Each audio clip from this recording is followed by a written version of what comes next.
Hi guys, testing natin ngayon to. I-open natin. Dumating na yung ating WPL crawler. So ano, i-review natin. Bali WPL brand to. Isa po sa mga brand para sa mga beginner na crawler. Yan. Tingnan natin.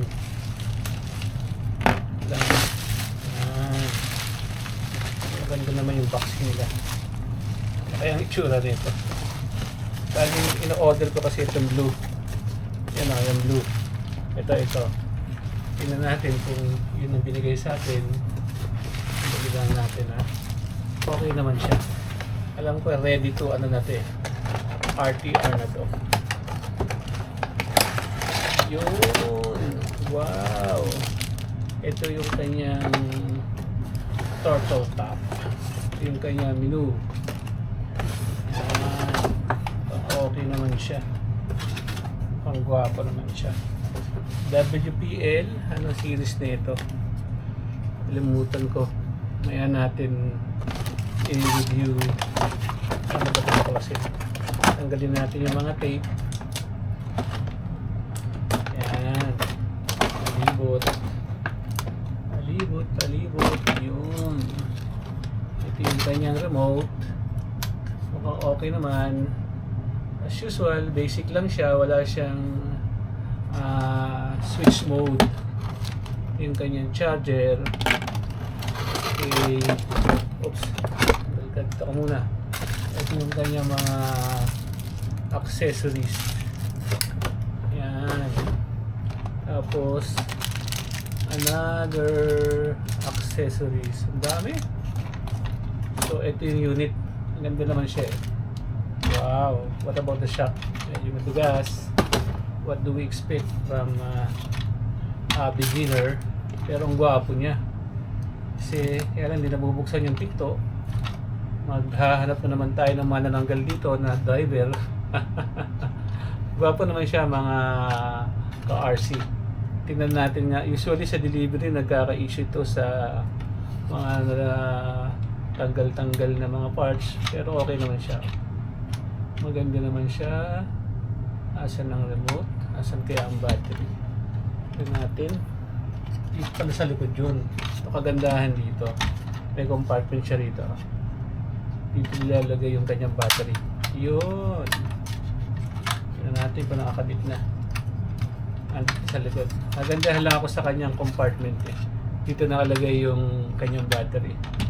Imbis na dun sa hood.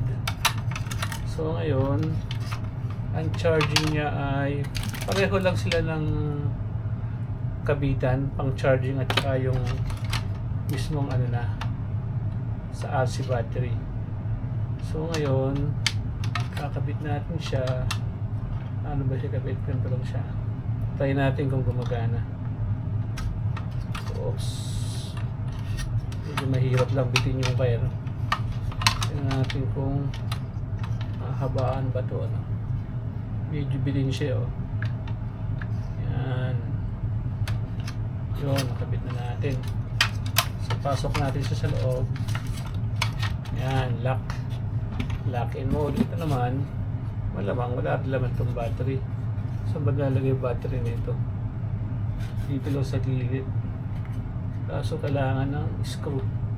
So, popost ko lang muna. Sige, hayaan ko na lang dyan. Pero gwapo yung kanyang unit ha. Mga crawl. Matetesting natin to. Tapos yung kanyang rubber, medyo matigas siya. Hindi siya gaanong quality. Katulad ditong isang aking crawler.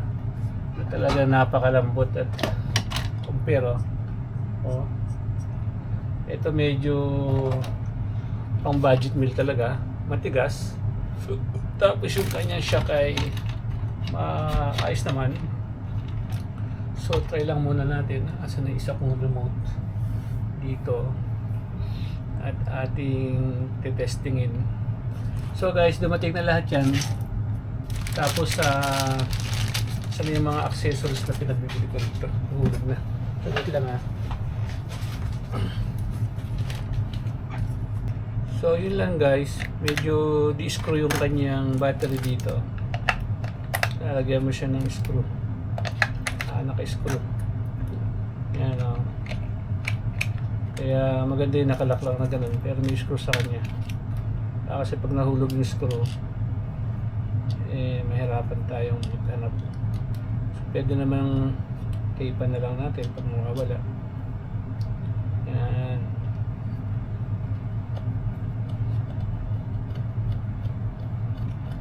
Okay. Tapos tingnan natin. Ano to? Right, left. Meron din siyang trim para sa gulong. On natin siya. On natin to. Wow, may ilaw naman. Ganda naman ilaw niya. And then, ano pang meron pa to? Testingin natin. Malakas din naman Bali 4-wheel din siya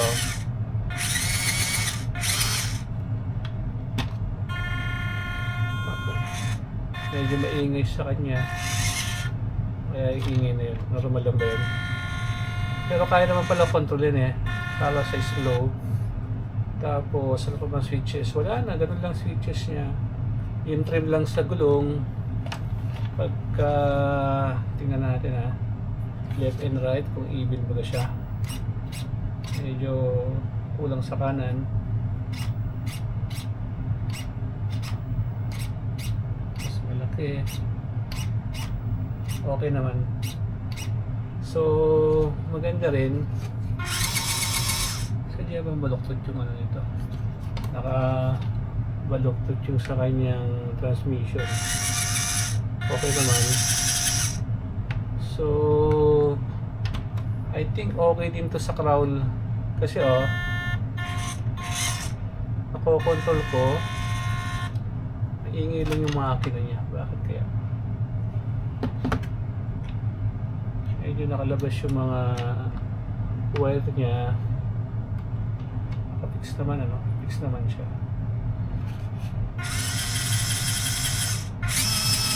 Lakas din.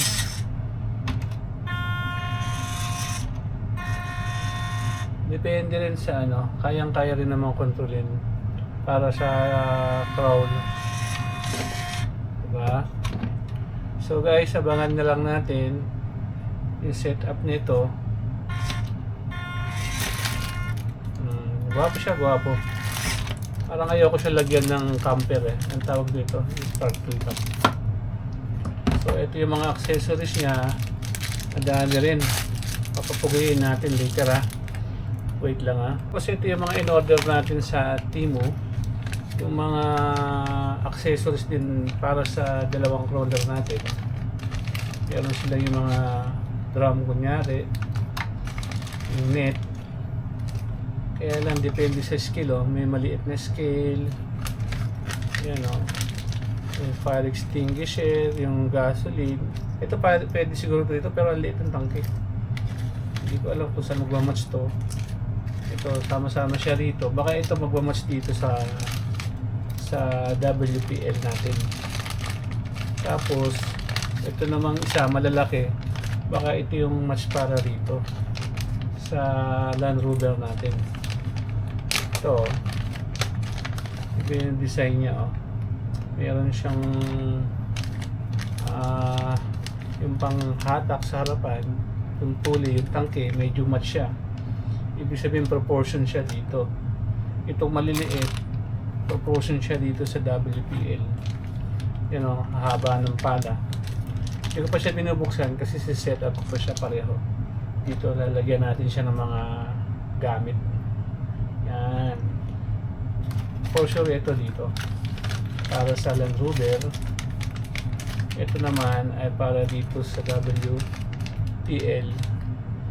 Limutan ko series nito. Ano ba series nito? Nakalagay rito So na-review ko na naman to sa YouTube. Maganda siya tumakbo, tsaka for beginner talagang okay na okay siya. Kaya lang hindi kagaya yung isa ko na meron siyang control speed to switch mode. Pwede mo siyang ito naman nasa control mo na sa kamay. Ayan So kailangan talaga ikaw ang co-control, no? Pang crawling. Pero gagapuhan ako sa kanya. Kasi ang plano ko rito, lalagyan ko siya ng pagpa-practicean ko sa weathering at saka yung sa rusting. Kaya lang pag pogi pa, parang nanghihinayang ako pinturahan ng mga lumang design. Kasi mahirap magpatakbo sa mga buhangin, madumi ito. Hirap linisin. Kaya ang plano ko talaga, pang crawling lang talaga siya. Mga Rocky Mountain, Rocky Road, tapos sa sandstorm, yung sa mga sand dune, yung sa mga parang desyo sa Paris style, medyo parang mahirap maglinis. Kaya hanap tayo ng mga spot na magaganda. So ito, kamali naman ako, laki naman ng beer. Hindi siya realistic. Pang fridge pala to, kasi akala ko pwede siyang ilagay, pero pwede rin, para siyang mucho. Malaki masyado. Yan. Okay guys, pakita ko na lang yung kanyang result pag nalagyan siya ng mga decals, mga accessories. Madami rin Okay, update ko na lang kayo. Okay guys, yan okay na siya. Wala naman tayong gano'n nilagay, kundi yun lang yung mga driver, tapos yung konting mga reflectorize, yan, side mirror, step board, yan, tapos yung camper ba tawag yun, yung turtle top, yan yan, check yung mga pang ilalim natin, yan, diba? So yun lang din, tsaka yung driver natin, yan, diba? Hi buddy, what's up? Yan, okay naman siya, gwapong gwapo, diba?